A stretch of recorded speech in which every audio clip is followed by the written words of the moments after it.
Welcome here inside the WB Mason Coaches Report on GoHofstra.com. I'm Julian Coultry, joined by the head coach of the Hofstra Pride Wrestling team, Rob Anspach. Coach, thanks for joining us. Thank you. Well, before we kind of go into the one match that you guys had this past week, what were your overall thoughts on how you played against Rutgers? When I look at the overall picture, it's disappointing to take a loss against a team where I feel going into it, like we talked about last week, it was a match I felt pretty confident we should win, 6 or 7 weight classes there. And so overall it's disappointing.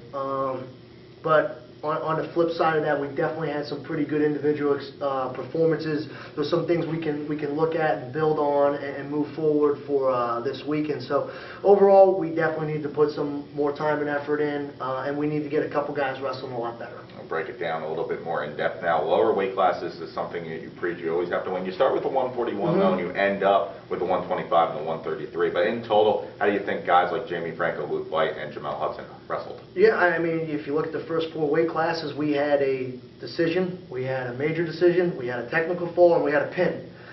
They did their job. There's just that's what happened. They went out there, they did their job, they scored bonus points, they put us in position to win the dual meet. And when you're starting off at 141 pounds and you get an 18-3 win, and then you get followed up in a great match at 149 pounds, Cody back and forth, it's 4-4, and he ends up, sinking in an arm bar and getting the pin. I felt at that point in time that as a dual meet goes on here, this is, we got this. This should be a done deal. Obviously, that clearly wasn't the case, and we needed some other guys to step up, and we need to work on those guys getting a little bit better and finding what they need to do to win matches in those positions. Now, as far as Jamie Franco goes, last year he started the whole year at the 133, moves now down to the 125. Did you expect that sort of easy, seamless, transition into the weight class? Yeah, I mean, there was always a little bit of concern because you're dropping those weight classes, and with a 1-hour weigh-in, fatigue and weight loss, if they don't do it the right way, can be a concern. I think it's probably a concern of ours at 3 weight classes, to be honest. Jamie did a great job all summer. He knew he was committed to going 125. He got his weight down, and we could see that he was going to feel good. So it was nice to see him go out there and be able to wrestle a full hard 7 minutes, and as the match went on, he actually got better. So we kind of expected it, but until you actually see it, there's always that little bit of nervousness about, is he going to be able to do it? Did he do everything the right way? And I think, moving forward, I expect nothing else but to see that. And again, I think Jamie, with his height, is a more natural 125-pounder than he was at 133. Now let's kind of go into that match, the pin you talked about, Cody Rodrello. He goes in there, and of course he struggled with injury over the course of his career, but he moves right in there. First match of the season, he gets the pin. What'd you like that he did in the match? Yeah, I mean, I think we had preached all week, and when I come to these interviews, I said, we have to compete hard, we have to wrestle hard, and it was a 4-4 match, but it was action-packed. There was a lot of scrambles. There was no time when anybody really had a break. So we get into the 3rd period, the kid picks down, and where he had reversed us earlier in the match, I think fatigue was definitely a factor. Cody was able to get his arm bar in, and once he got it, he did a great job of taking his time, where there was a couple times where the referee looked like he was going to stop it, but Cody readjusted and then made sure that the move stayed legal the whole way through until he was able to get him over. And once that was in, I knew it was just a matter of time until he got the pin. Now, you guys had a couple of newcomers into the match. Joseph Booth, he wrestled at the 165, transfer from Drexel. Did you like what you saw from him? Yeah, I mean, Joe, I could tell there was a little bit of nerves going out there, and he had said, really before the match, he goes, man, this feels really weird putting on a Hofstra singlet after competing against us for 4 years. So I could see that, he's back home, there's a good crowd there. He's not used to wrestling in front of that many people, except when he gets to the national tournament and stuff. So, it was a nice crowd for him to be there, and he was a little tentative in the beginning, but he wrestled his way through it, and he stayed sharp. And as the match went on, again, the nerves kind of left, and you could see him really start coming into the wrestling. We see in the practice room every day, and you put up 11 points on the scoreboard. That's a solid 7 minutes. Now the upper weight classes is where you talked about you guys struggled a little bit. Back-to-back pins. What do you think happened in that stretch, and what do you improve now going forward? Yeah, I think it starts off at 184 pounds, where there's a guy that definitely has some weight issues that we got to get under control. He's very talented, but talent only gets you so far.